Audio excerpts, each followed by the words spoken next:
How's it going, guys? My name is Zach with the Movie Castle, and today we're going to be talking about Burying the X. This is from 2015 and is directed by Joe Dante. It also stars Anton Yelchin, Ashley Greene, and Alexandra Daddario. Now, the reason why I wanted to cover this movie right now is it's in February. Valentine's Day is approaching, and I figure with Valentine's Day coming up, I should do something. Last year, I covered the big Valentine's Day slashers. Things like My Bloody Valentine, its remake, and then, of course, the much more modern slasher, Valentine. The rest of the Valentine's Day slashers are a little more B-sides and a little more harder to find, and I'll try to dig them up sometime soon, but I realized when looking through my collection trying to think of something for this year, there's actually a lot of zombie romance movies, which is a kind of a weird thing to think about, but there are a few, so I figured I'd get to 3 of them around the holiday. So, first one up is this. Now, Burying the X is a film by Joe Dante, and I have to say I'm a big fan of Joe Dante. He's really pulled off some classics. The Howling, Piranha, his big creature features. We also, of course, have Gremlins, his most well-known film, and also a personal favorite of mine, I really do love Small Soldiers. Small Soldiers is really fun. But when I realized how much I liked him, I decided to go and try to pick up all his work, all his B-sides and C-sides, and when picking up his other stuff, ultimately trying to get a complete collection, I picked up Burying the X. And I think a good way to explain the quality of this movie is I picked it up, and I looked at it, and I said, have I seen this movie? And I had to take it home, watch the trailer, look at a few YouTube clips, and I determined that I had seen this movie, I just barely remembered it at all. So yeah, that's kind of what we're dealing with, and I don't want to say it's a bad movie, but it is kind of forgettable. This is a good movie for a lazy Sunday afternoon, when you want to put something on, have a little laugh, and then, not really care about it too much later on. So a disposable, light comedy. It's forgettable and not great, but I don't want to say it's the worst thing ever. But here's the thing with this movie, is it really does feel more like a sitcom. Like 3 episodes of a sitcom put together, more than it does a Joe Dante horror comedy.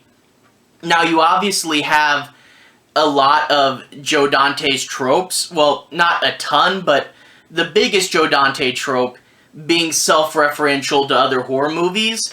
And this guy's a horror geek, your main character, and he has posters for all these obscure horror movies. And you do get lots of references to the horror genre. In fact, the girl that comes back as a zombie is named Evelyn, which is a clear reference to the movie The Night Evelyn Came Out of the Grave, which I feel like any other director, I'd brush that off as coincidence, but this is Joe Dante, and I know that that was an intentional reference. But other than the self-referential horror material, you don't get as much wacky over-the-top comedy. Like I said, this does feel like kind of a sitcom.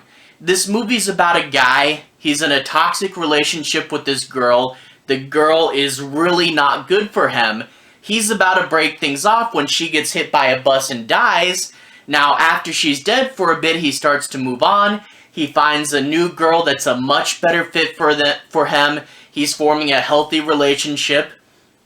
When the old girlfriend comes back from the dead, and it's a metaphor for putting your past behind you, moving on and living a healthy relationship with someone new.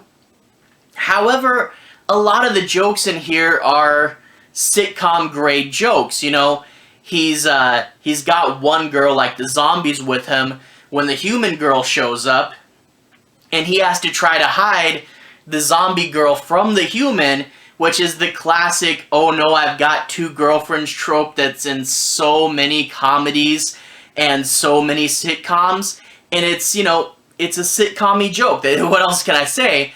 So that's in here, and that's a lot of the humor, stuff like that.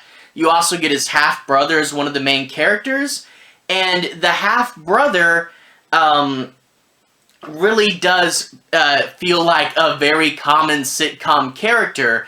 He's the guy who's sex-obsessed and is always chasing after women, and that character is in every single sitcom that was ever made. So yeah, it's very cliche and the jokes are very standard, you know, and it doesn't go into the horror comedy territory. You expect she's a zombie, there's gonna be wacky zombie antics, and every now and then something will happen, like she'll fall down and break her neck and snap it back into place, or she'll be doing yoga and she bends way farther than a human should, or she'll vomit embalming fluid on him.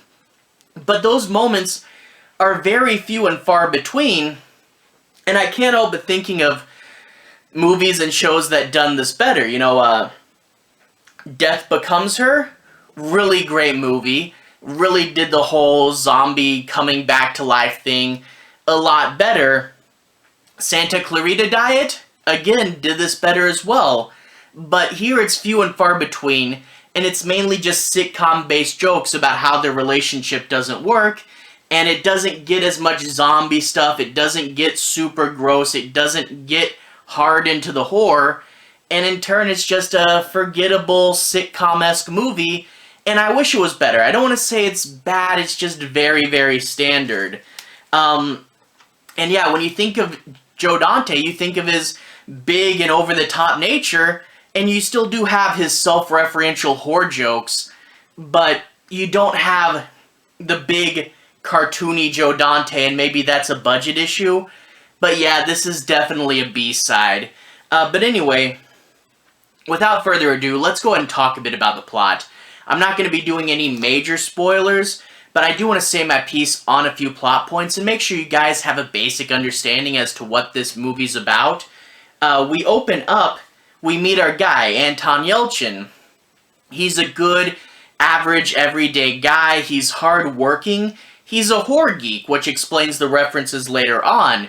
But he has, like, obscure movie posters all over his walls, and he works at a year-round Halloween shop. So, you know, if you're a horror geek, it's really easy to get into this character. And he has this dream. He works at a Halloween shop, but he wants to have a better one. He sees all these little things that the company could be doing better, and he wants to be his own boss and start his own business. A cool goal for him to have. Now, the problem, though, is his girlfriend. And you can tell that he's been down on his luck a lot of his life, and that this is like, you know, a girl that's way more beautiful than he thinks he deserves. And there are times when their relationship does work, but sadly those are in the minority. A lot of the time in this movie, you can tell that the relationship is not healthy at all. This girl is, you know, again, another stereotype we've seen in a lot of sitcoms, but she's a vegan, she's an activist, her profession is a blogger, but it's the whole trope of someone who thinks that if they support the causes they think are good, that automatically makes them a good person, without realizing, they don't have the self-awareness to realize that they're actually a very toxic person, but they think, oh, I'm supporting what I'm supposed to, that makes me good, right? Without realizing that, that they're really not treating their partner super well. Now, a good example of this is she's trying to force her diet onto him, and one day he goes, no, screw this all, there's an ice cream shop, I want an ice cream, and it's actually a horror-themed ice cream shop. It's called Ice Cream, and I have to wonder, you know, this house has a year-round Halloween, this town has a year-round Halloween store and a horror-themed ice cream shop? Where is this town that is so big into horror? I gotta know. But anyway, he goes in there, and the girl behind the counter who actually owns this small business, the two really hit it off. You know, she has a ice cream based on the discontinued Fruit Brute cereal, and the two start to talk about that, and it's really just the two of them having a friendly conversation, but his girlfriend sees that he's hitting it off with another girl, And even though he wasn't trying to be romantic, she starts flipping out and yelling at her and getting, really verbally abusive. Again, she thinks she's the nice person and doing what's right. Meanwhile, she easily slips into this verbal abuse, and he gets her out of there really quick. Well, I think she storms out first. But later on, he's like, what's that about? Why did you flip out? And she's like, oh, I'm sorry, I have no idea why I did that. So he starts to realize, he's like, okay, this relationship is not doing too well. Things aren't going super great. Maybe I should call this off. But she moves in with him and takes down all his posters, and he's like, where did the posters go? And she goes, oh, it's okay, I put them away. And I knew what was going to happen. But he goes to where the posters were put away, and she's folded them all up. These expensive import posters of obscure movies from overseas, and she's folded them up, drastically reducing their value. And he gets really mad. He's like, they were worth something. I could have used that as a down payment for my shop that I wanted to open. And I really like when the movie's like this. I knew what it was going to be, that she had folded all his posters. A really good, nerdy joke, something that the geeks are going to understand. And I really wish more of the humor was like this. I really wish it was more obscure, geeky stuff. I thought that was really funny, but that's not what most of the humor is. But anyway, after things start getting pretty bad, his half-brother says, hey, you need to call things off. So he decides to break up with her, and the half-brother says, look, in case things get violent with her, in case she freaks out and comes after you, do it in a public place so she won't hurt you. And he decides to meet her in a dog park. She comes over, she's excited because she doesn't know what's going to happen. And as she comes to the dog park, she gets hit by a bus before they can break up. Now, he's really sad and moping. They were going to break up anyway, but he didn't want her to die. It was someone he cared about. And another of the good nerdy jokes, the ones that I wish were more of this movie, he's at home and he's watching Plan 9 from outer space. And in Plan 9, it opens up with this old man whose wife had died. And there's this overly cheesy narrator talking about how sad he's feeling. And most of the time when you watch Plan 9, you're like, okay, this is a fun, cheesy narration, whatever. And it's kind of something that fans joke about. But to see him, and it's hitting him way too close to home, the guy in the movie's wife died, his girlfriend is dead, and he's just crying at the beginning of Plan 9, which I thought was pretty funny, that, you would be that emotionally attached to a cheesy B movie. That was a good joke. It was one of the nerd jokes that I wish was more of this movie. But anyway, his half-brother, his best friend, calls him up on the phone and says, you need to get out and enjoy the things you love again. There's a movie playing, an obscure horror movie at the local theater. Go to it, get out, enjoy your life. And he does, and he's watching, and he's like, oh, okay, he's starting to get back out. And the girl that runs the ice cream shop is at this screening, Alexandra Daddario. And the two start to talk, they hit it off again, and she references that she just broke up with her boyfriend, and he says that he broke up with his girlfriend as well, but leaves off the part where she died, so the new girl doesn't know about the bus. So the two hit it off, they start having a conversation, and she decides that she wants to take a walk through the graveyard. And they get a little close to Evelyn's grave, and of course she does the thing where she pops out of the grave, and now she's a zombie. Now, all that being said, there is an explanation for this. Earlier on in the movie, we see the two of them, the first girlfriend who's now a zombie, but she wasn't at the time, and Anton Yelchin, they're fooling around in the back room of the Halloween shop he works at, and he promises to be with her forever, together forever. and we see on the shelf there's a genie lamp, and it lets out a little puff of smoke, implying that this is why the wish worked. Now, that's an explanation, that's a reason. But the thing with this is he goes back to try to use it to fix a situation and drops it and it breaks. So not really much comes of this. There's a later scene where he tries to learn magic to send her back. But again, he tries it once and it doesn't work. And that's all the magic. So it's kind of weird, you know, you had what could have been a plot, learning about zombies, exploring her origin, a mysterious artifact. This could have helped the movie out. You could have done a good section of a horror movie learning about zombies.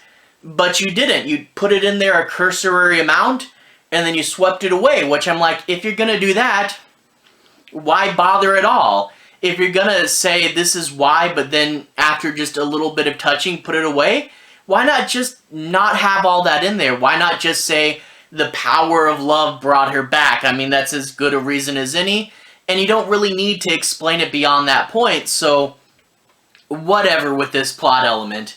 But anyway, she comes back to the house that they share, and he freaks out a little bit. You know, oh man, there's a zombie there, but not as much as you'd think, you know. He tells his half-brother about this, but of course, at first, he thinks, oh man, you had some of my drugs, didn't you? And he's like, no, it's not that, it's real. And they eventually bring him into the fold. And there's some zombie antics, but not enough, you know. I can't help but think, you know, if this movie was more horror, with more gore, they could have done more things, but it's like, oh, she threw up on him, that's the big gag, and that's really it. And I didn't like that was it, you know. It gets towards the end of the movie a little bit into what the whole movie should have been about, and yeah, this is a sitcom with a slight horror element, and not really a good full horror comedy, you know? And also a few other things.